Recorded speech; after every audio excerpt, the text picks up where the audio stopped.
All right, so hello, everybody. Thanks for joining the community building within your organization breakout session for the Leadership Summit. My name is Michelle Rauch. I am the Assistant Director in Student Accountability and Restorative Practices, and I will let Michael introduce himself as well. Hey, good afternoon, everybody. My name is Michael Youngborg, and I'm the Associate Director in Student Accountability and Restorative Practices, or SARP for short. So we are going to be going over some different tools and methods to building some community within your student organization today. We're going to be talking about affective statements, what they are and how to use them, fair process and inclusive decision making. This is also going to be touched on in another breakout session, but we're going to be going over it a little bit here and talking about how these two things factor into being able to build community within your student organization. And then we're going to be talking about some specific methods to build community, which includes community agreements and community circles, kind of how to do those things and what they are. We will do our best to monitor the chat. If anybody has questions, feel free to drop questions in the chat, but we will leave some time at the end if anybody has questions about how to do something or what something is. You can hold off till the end to be able to go over those as well. But I'm going to hand it over to Michael to start off with the affective statements. Okay, yeah, so affective statements are kind of one of these really basic tools that are super useful. Basically, something you can even use in everyday life, right? This isn't even necessarily something that's like, hey, it's just a tool for your organization or for, your student community. These are things that you might just find useful to use, and you probably are already using them a lot of the time. You may also hear these referred to as I statements. And really, they're a way to kind of engage in, more broadly restorative practices, but specifically community building in everyday life. They're often less judgmental because you're specifically expressing how you feel about something that's happened. And there's a structure to this that we're going to go over. And ultimately, it's that key, right, of being open with your feelings. So making sure that you're being clear in, how something has affected you or how you feel about something happening, and using that as a way to communicate with other folks, to either address something that has happened or maybe to proactively talk about something or to respond to something even. So I want to go over kind of a structure for these, right? We think of these in 4 parts, right? And so the first piece is an observation, right? And this is as opposed to an evaluation, right? Like you are simply noticing, seeing, hearing something. You're not labeling something. You're not necessarily forming a strong opinion here. You want to make it clear that the person you're interacting with is being seen and recognized. So again, noticing that starting point of that, the I see, I notice, I hear. So what is something that is happening, right? And that is something, we will sort of touch on, but that question of what happened is really what you're dealing with here if you want to rephrase it as a question versus a statement, rather than, why did you do that? You're noticing, you're observing something that has happened. The next thing that you're moving into is sort of a more direct expression of how do you feel in that situation? Are you able to have a sort of empathic or empathetic response to others and honestly express your feelings?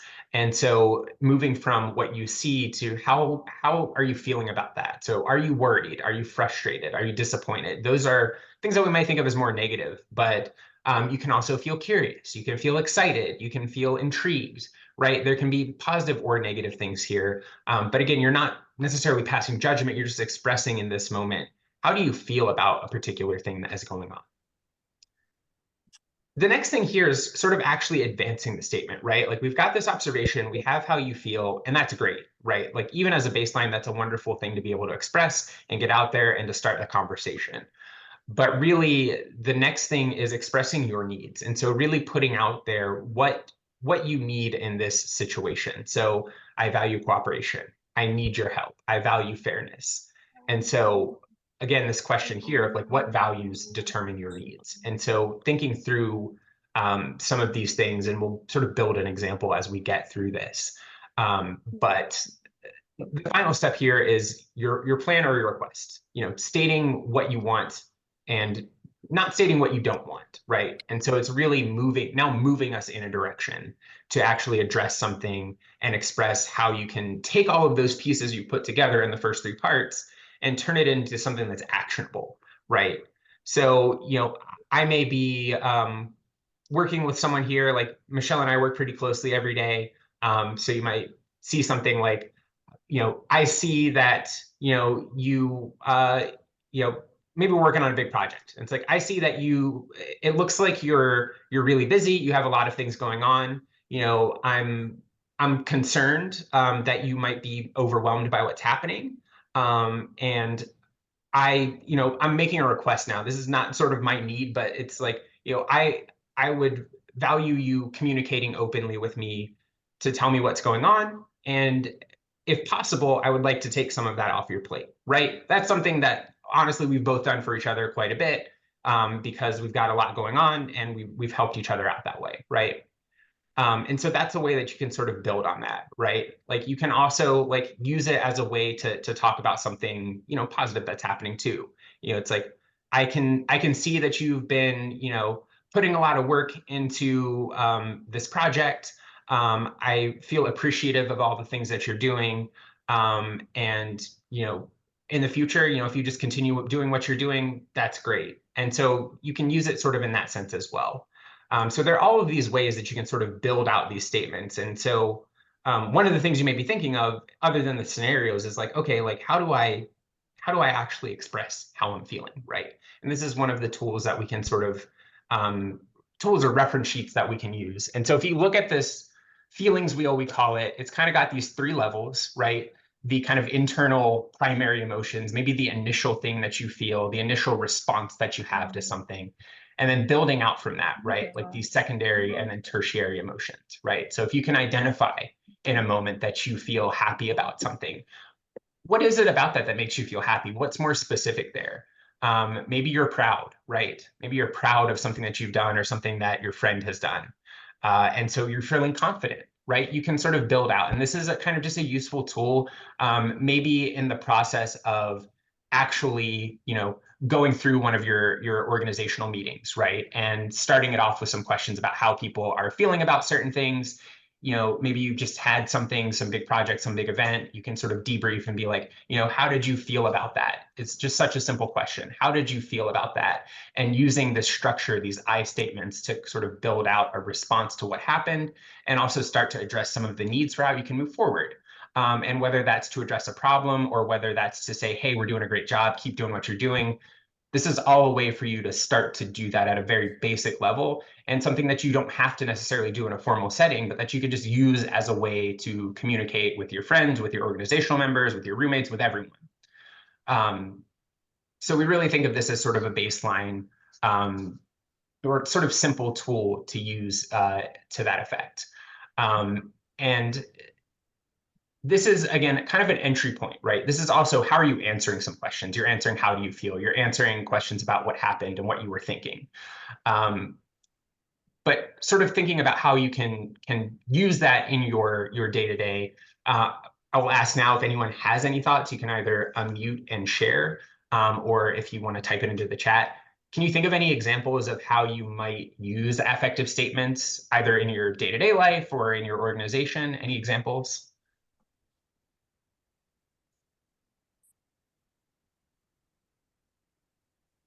And I don't know if anybody has anything, if you feel like sharing.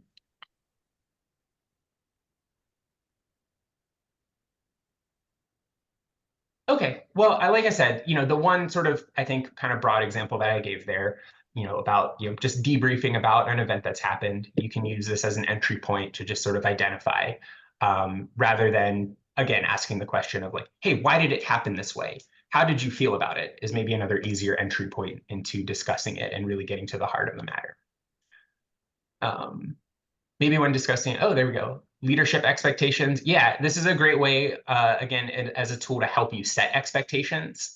So you can talk about how you're feeling, how you're reacting to different things, board meetings, other important event topics, exactly. Those sort of things, even whether it's a simple check-in at the start of your meeting or whether you're using it throughout, And the other key thing here that we've talked about, right? Like the other way to talk about these are I statements, right?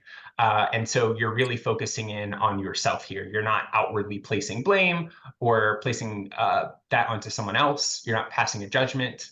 Yep, I statements helping with conflict resolution. Again, perfect, right on the nose there.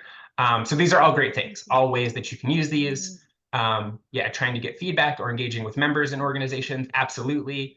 Again, it's sort of allowing the other person the space to hear you and hear how you feel, and also giving them that space back for them to tell you how they're feeling. So all great points. Thank you all for sharing. So affective statements, that's sort of our general overview there.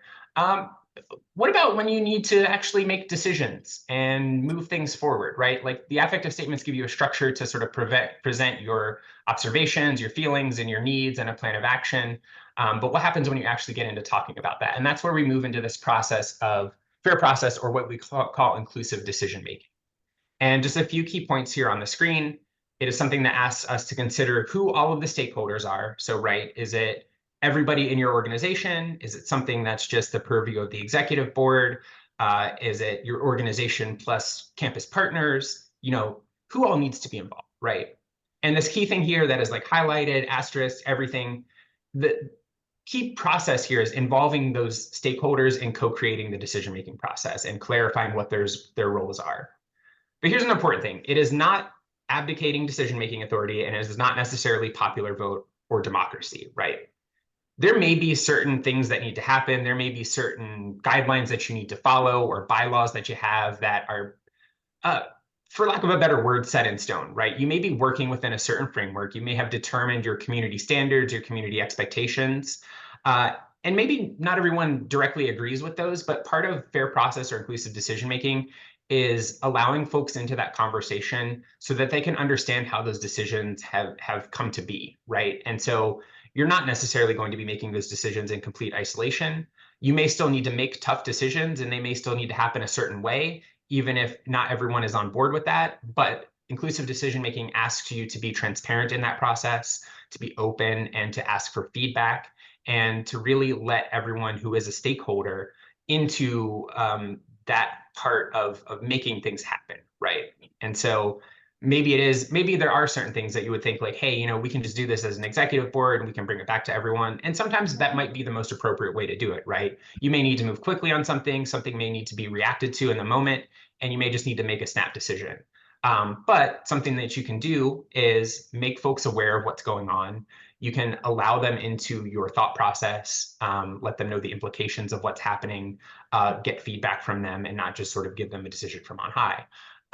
Or maybe there's something that is a little bit more open-ended. You can take your time on, and you can really build out, and you can actually take a little bit more time to involve folks a little bit more directly in making those things happen.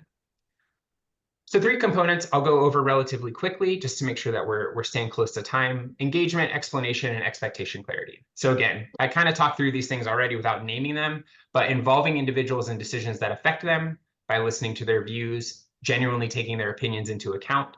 So people want and need to be heard, right?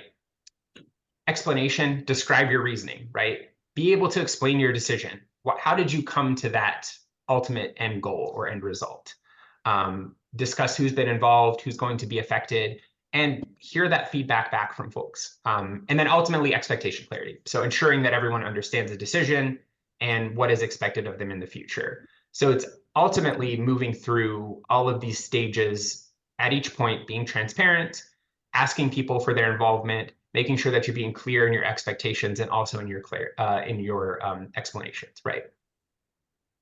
So obviously you all are out there, you all are making lots and lots of decisions, you all are building your organizations, you're either continuing to do things that you've done in the past, you're developing new things, you're reacting to things in the moment. So can you maybe provide some examples again in the chat, or feel free to unmute, of when you feel like this might come up a little bit more in a meaningful way for you all?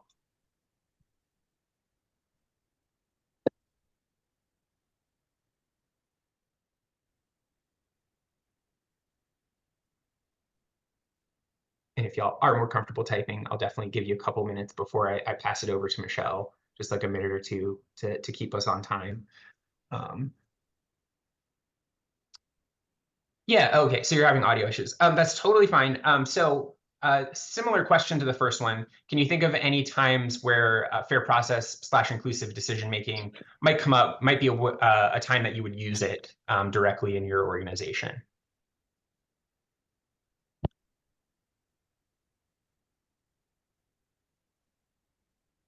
Okay, on a modeling team, so working through designers, scene design, and other aspects of the show really utilizes this decision-making process. Absolutely, it sounds like what you're doing there, and yeah, planning events, deciding on roles, financial decisions, right? Like all of these things, whether you're thinking on the level of, the small details, the big picture, spending money, obviously, all of these are pieces where getting that feedback and also making sure that you're very clear about what's happening, right? Especially when we think about that financial piece, being able to be as transparent as possible there, and also setting expectations for folks, because there's a lot of moving parts there.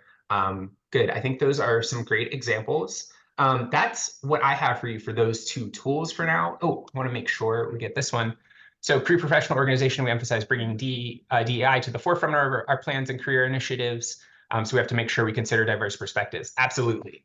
And that's a great way to sort of implement this and to sort of make sure that you are not just hearing those voices, but uplifting those voices so that you are considering all of those pieces as you are making those decisions and making sure those things are at the forefront as you're doing the planning. So again, thank you all for sharing. I'm going to move to our next slide and pass it over to Michelle. All right. So thanks, Michael. We're going to be talking about community agreements. So community agreements, and I'm going to go into this a little bit more, as we're going through these next couple of slides, but, it's kind of everything that we've already been tying into, the fair process and inclusive decision-making. It is helpful for like event planning, expectations of board members.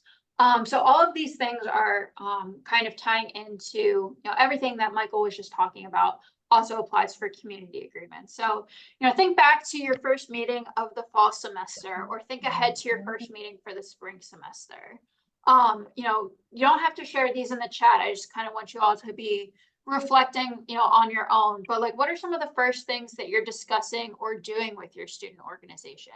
Are you going through and having your general membership sharing what their expectations are for other members? Are expectations from the executive board members being communicated to general members? Are general members sharing their expectations for the executive board? Also thinking about, when you are event planning, what does that planning process look like? Who's involved in it, right? So I know that your organizations, may have a constitution or a set of bylaws that you have to follow. That kind of gives like the overarching, like, here's what we're going to do as a student organization. Here's like what all of our plans are and, the things that we're going to abide by. But what are you actually doing? What are the specifics of what is going to be happening throughout the course of the semester? And, also with communicating feedback, what does feedback look like in your student organization? Are you creating opportunities for membership to say, this is what I really like that's been going on? Or are there things that it's like, these are things that I think could maybe be improved, or what I want to do differently, or I think that this event went really well, or this is what I really enjoyed doing and being a part of. So all of these things are going to be opportunities for community agreements to be utilized. They're helpful because it provides all parties an opportunity to be heard or have a say. It also creates a clear understanding of what needs to happen or is expected. This helps to avoid a lot of conflicts, whether it be throughout the course of the semester as an organization or conflicts in some event planning. I know somebody in the chat had mentioned that there are a lot of different individuals who may be part of planning an event. So you need to make sure that everybody's on the same page because everybody has different roles and responsibilities. And so making sure that everybody is in agreement of what needs to happen and who is going to do what is going to help to make sure that there are as few bumps in the road as possible. It's also helpful to create opportunities for buy-in from membership. If your membership is able to have a say, and this is what we want to do as an organization, or this is what I want to do in this specific event that we're planning. It gives them an opportunity to be able to say what they want to do, how they want to do it, and they have a chance to say, you know, like, what the work that I'm doing within my organization is important, and it's contributing to a larger picture. You know, if people aren't necessarily getting those opportunities to have a say in what they're doing in their student organization, they may not be as invested. They may miss some meetings throughout the course of the semester. You may see membership decline as weeks go on because people aren't necessarily feeling connected to the executive board or connected to the general membership. So being able to either start these your meetings with a community agreement, or start each event that you're planning with some type of community agreement, helps everybody to stay invested throughout the course of that time. And you know, how can this be done? It can be done through a community circle. So community circles are just one method for being able to create a community agreement with your membership. So what is that exactly is this? The primary goal is for individuals to establish trust and have positive social bonds among a group of individuals. So we're making connections at the core. You know, we're building a foundation to be able to say, yep, we as a student organization are wanting to work together, to trust one another, and to have some type of relationship to be able to do the things that we want to do. This would be some type of format where someone facilitates one or more talking points for a group.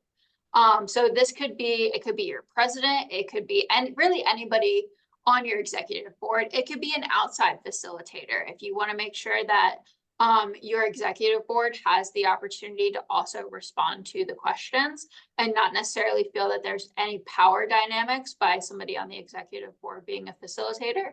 You can ask somebody external of your organization to facilitate as well. But you know, there's going to be some types of talking points for the group where you're able to create connections, share your input, or be able to have experiences that are shared to create trust, relationships, or bonding. So, you know, shared experiences help people to feel connected to one another. So that's a really key foundational point to being able to have a solid community within your student organization. When are these the best time to do? Really, it's super great to do during the first meeting of the semester. Everybody's coming back from break, or everybody is starting, you know, if you're doing these in the fall semester, starting a new academic year, it's always great to, you know, first start with some type of community building. You want your members to trust one another and to feel that they have a space to be able to, you know, be part of and be present in. So, you know, right after the fairs, that the club and organization fairs that go on early on in this spring and fall semesters.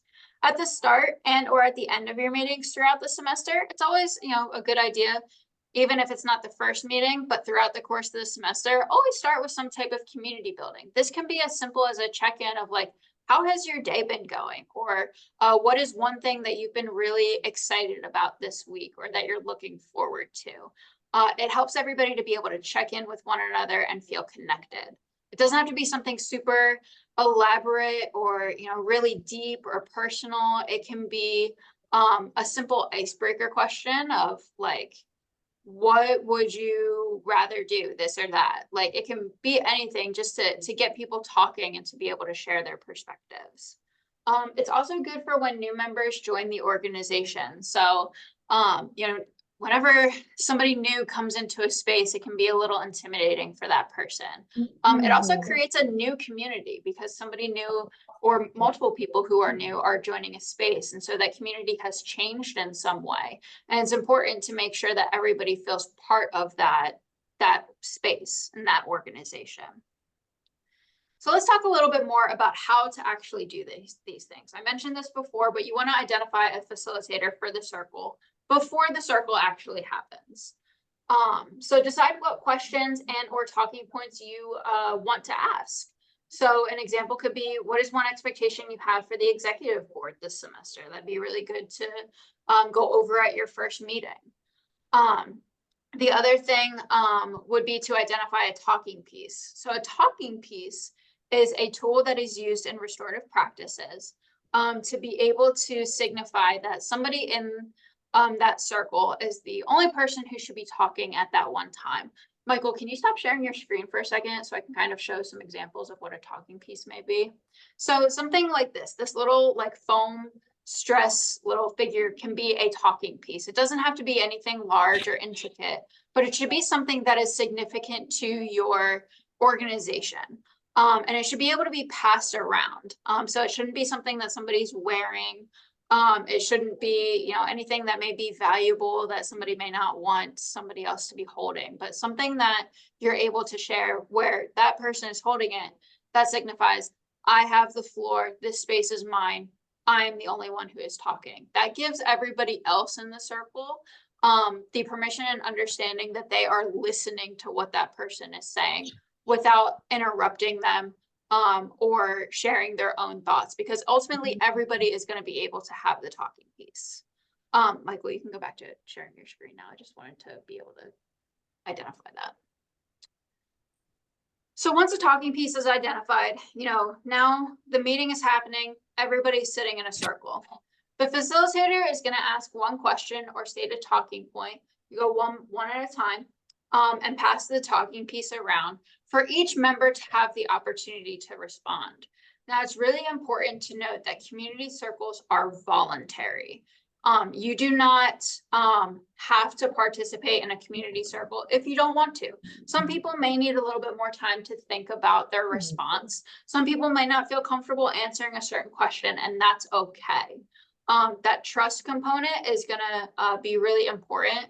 And if somebody feels that they're pressured to respond to something or share something, you know, they may feel a little bit uncomfortable, they may feel a little bit vulnerable, and it may result in them kind of withdrawing a little bit more because they're sharing when they don't necessarily want to.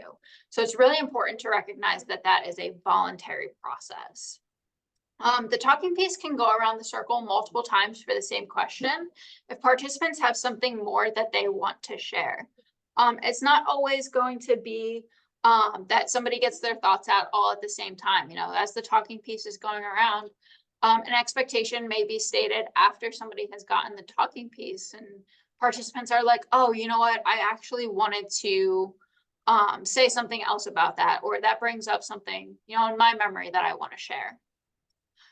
So, you know, once all of the questions or talking points are addressed, then, you know, the circle closes out in some way. So there should be some type of question that's a little bit like stands out a little bit more that says like, okay, we have finished this discussion. If you're using a community circle for a community agreement, for example, the facilitator, you know, may want to go through and restate the points of the agreement and make sure that everybody is on the same page and agrees to the things that should be happening. There's no point in an agreement if not everybody agrees to what is stated on there. So just making sure that everybody who is participating has the opportunity to respond, has the opportunity to agree to the things that are being decided.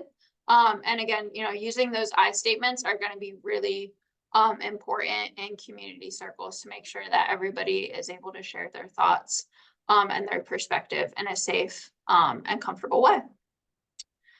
So we went through that all a little bit quickly. I know that was a lot of information for you all. But does anybody have any questions about anything that we've gone over before we kind of do some sharing out of how we think that we may incorporate community agreements and community circles into our student orgs?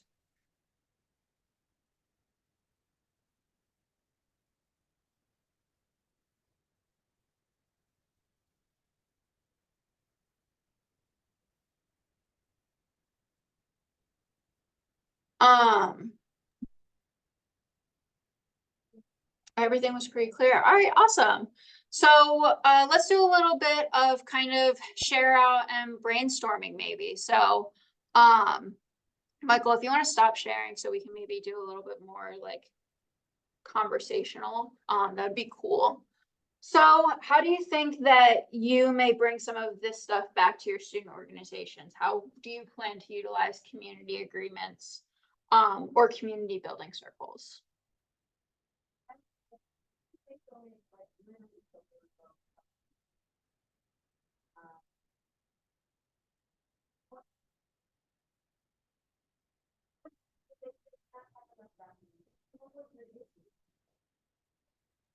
I'll talk. Yeah. In the design organization, so sometimes we have to decide on like different, I don't know, designs, of course. So it's always great to get everyone's feedback, and I like the circles where we can get everyone's opinion and take everything into consideration. Now, you said it's the design organization. Yeah. Now, are you designing like clothing styles? Is it like graphic design? Like what all are you doing there? Yeah, graphic design. So last semester I think we were working on a mini zine, and so we do like brainstorming and write everything on the whiteboard so that everyone had a chance to give their input. But it was a small group, so now hopefully this semester we'll have more people, and these techniques will help with that. Yeah, it sounds like you've even maybe been doing a little bit of these things already. Having everybody, share their input and feedback, having somebody to facilitate, that conversation and asking for that insight. So maybe you've been doing this already and you've just never had a name for it before. Yeah, yeah, I agree. I see some other people in the chat saying making fair decisions and hearing from everyone's perspective. Yeah, absolutely. Making sure that the first club meeting of the semester is utilized for introductions to try to build a more comfortable space, seeing what members are looking forward to and to get out of the club. Yeah, definitely. You want to make sure, the executive board is there to kind of guide the organization, through everything that it wants to be able to accomplish, but the members are going to be the ones who allow that to be able to really move forward and grow.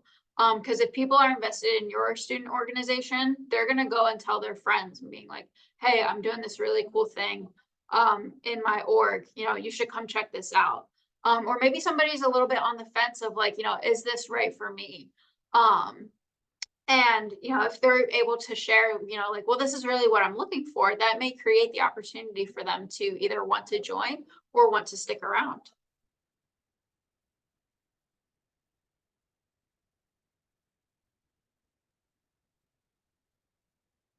Any other thoughts on how you may use these things? I had something, Michelle, which I mean, I can talk about, but I will phrase as a question to you to talk about. I was wondering if you could go a little bit more into what some specific community agreements might be like, and whether that's like the result of planning something, or even like the type of agreements for even having a circle in the first place, and what that can feel like. Yeah, so I'll go to your first point of, the event planning. So if you are trying to create a community agreement, say you are, say you want to have a bingo night. And everybody's going to have different roles in that, right? Somebody's going to be calling out the numbers, somebody's going to be passing out bingo sheets, somebody's going to be welcoming individuals as they're coming into the room, right? So you have all of these different roles and responsibilities. Somebody needs to obtain the bingo cards. So a community agreement for this bingo night may be, okay, how do we want to do this? Do we want to use something electronic? Do we want to try to do a bingo generator online? Or do we want to use actual bingo balls? So that would be something that everybody would agree to. Who's going to do these things? So going through and deciding who's going to do what role, who's going to get the bingo cards, who's going to be responsible for passing them out, who's going to be welcoming people. The what, maybe you're at the point where you're like, we want to do an event, but we don't know what to do. Everybody share out, one idea of what you think may be something exciting for us to do this semester. Where? So everybody shares their input for, what's a good place to do it? Do we want to have it in the Union, in a residence hall? Do we want to go out on Tiger Plaza? Maybe not in this weather because it's been rainy, snowy, and pretty freezing, but where do we want to have the event take place? And then when is the best time? Is it better to do it on a weekend, a weeknight? What month do we want to do it in? So all of these things are going into a community agreement. Everybody is having their opportunity to be heard of what their input is. And then once you have all of those ideas, you're then able to decide, okay, from these ideas, what makes the most sense to us as a group? Because what one person shares, everybody's coming to a space with different ideas. And so it's always good to make sure that you keep an open mind to what other individuals are sharing as well, and figuring out, how to all be on the same page with something. Michael, what was the second part of you had mentioned about community agreements and event planning, but what was the other part? Yeah, kind of what we would also maybe call a community agreement, but maybe around the expectations for doing a circle, or even like if it's not a circle, like your expectations for how you're communicating in a meeting, like for example, like be present, et cetera, like that kind of stuff. Yeah. So say you are, as an executive board, you are looking for expectations from general members to the executive board. So, maybe the question, everybody's sitting in the circle, and maybe the question is, what is one expectation that you have of the executive board members for this semester?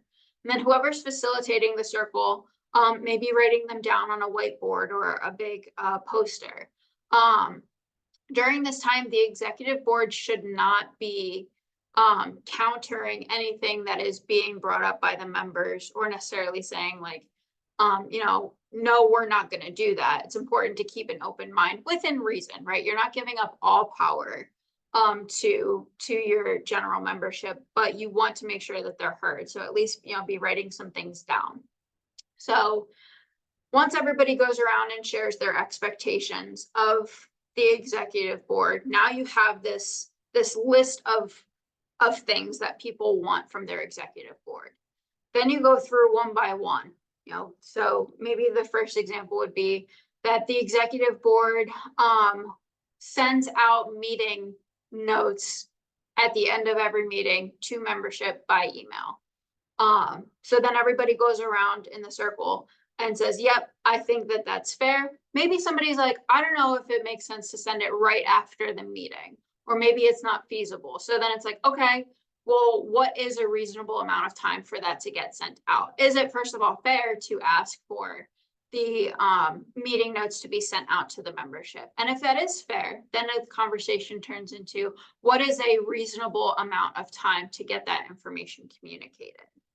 So making sure that, everybody's in agreement, nobody's feeling obligated to do something that they don't want to do or that they can't do, but making sure that it aligns with what everybody's different situations and needs may be.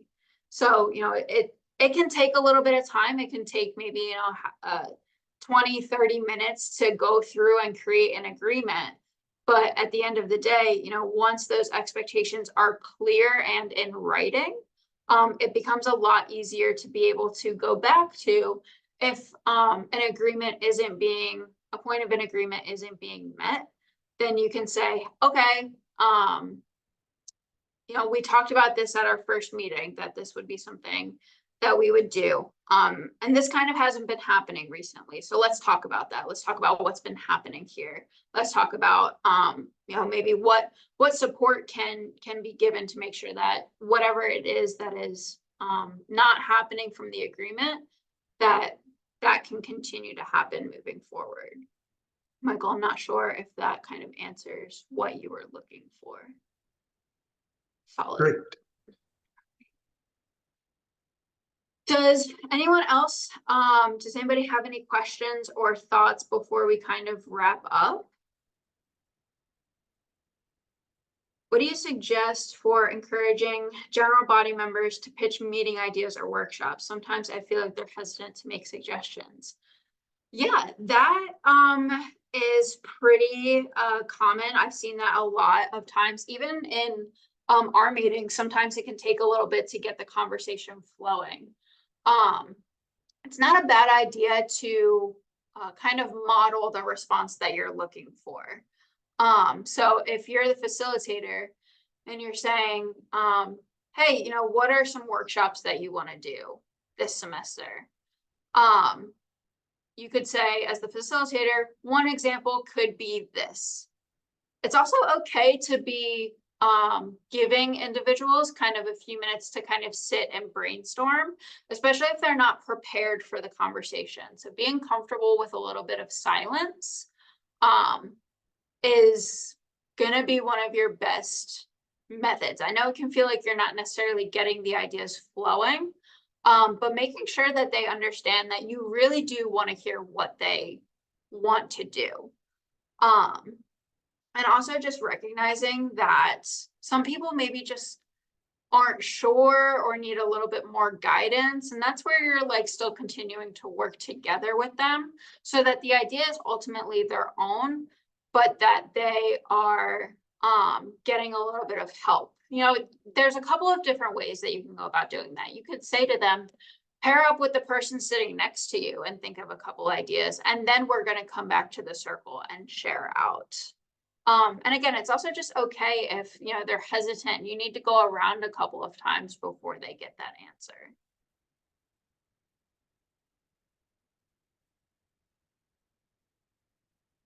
Do you think the regularity of meeting times contributes to a strong member base?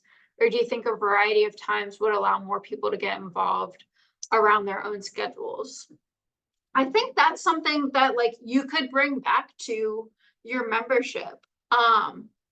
I wouldn't say like one way or the other, like, you know, consistency in meeting times contributes to a strong membership base, or a variety of times would be better.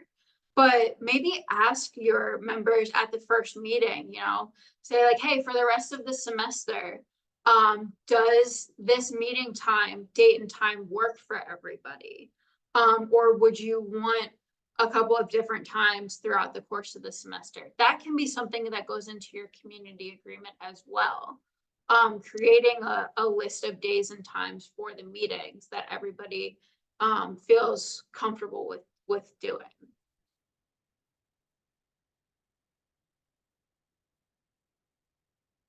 I know it's a little bit, maybe it's a little bit different from what you all have done last semester, but ultimately with community agreements, you're, you know, part of inclusive decision making is giving some of that decision making ability back to your membership. It takes the decision making responsibility off of the executive board, where the executive board isn't making all of the decisions, but the group as a whole is coming to a consensus. So it may feel a little bit weird, or you may be a little bit unsure of things sometimes, but it will create so much buy-in to let the group contribute their feedback to those decisions.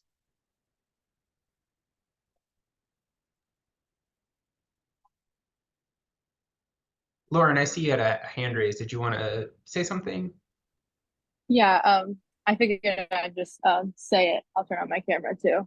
I feel like, hi, a lot of our membership, just because we have a lot of commuters at our school, I feel like want to attend our meetings virtually, and we're experimenting with that for the first time this semester. How would you recommend kind of, I don't know, keeping that as a cohesive environment and making sure the people who are there and the people who are attending virtually are all getting like the same amount of speaking time and all of that? Sometimes I just feel like it's kind of hard to incorporate everybody when we're all sitting in one room and some of them are on the computer.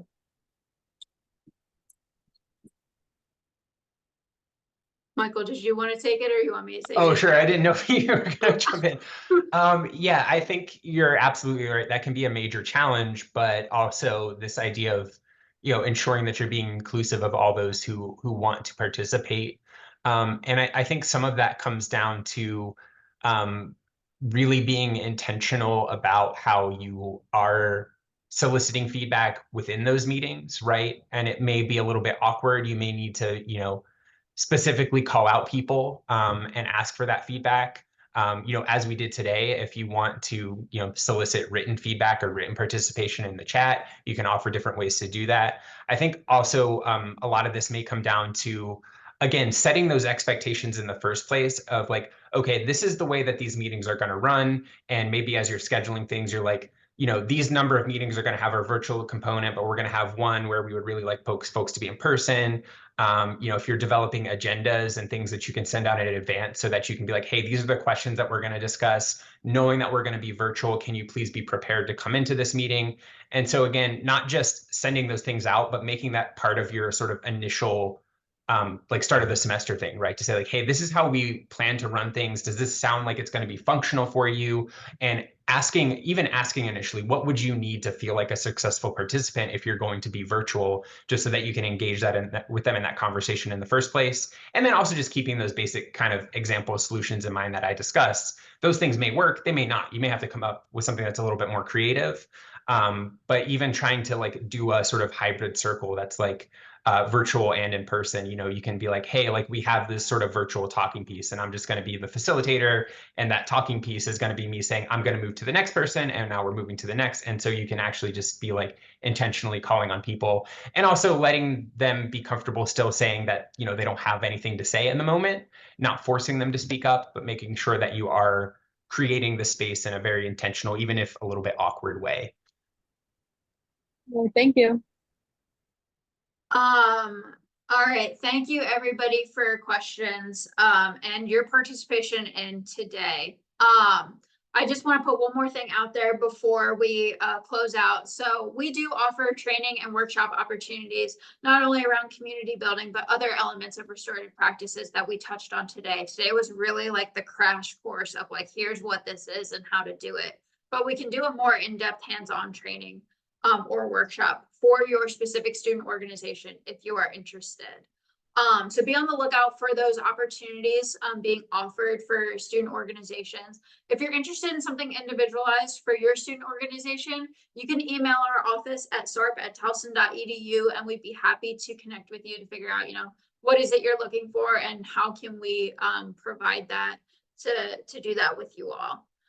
So I want to make sure that you're able to get to your next breakout session. So we'll wrap up here. If you have questions, feel free to reach out to us. To those of you who put your information in the chat of wanting those documents, we will make sure to get those out to you.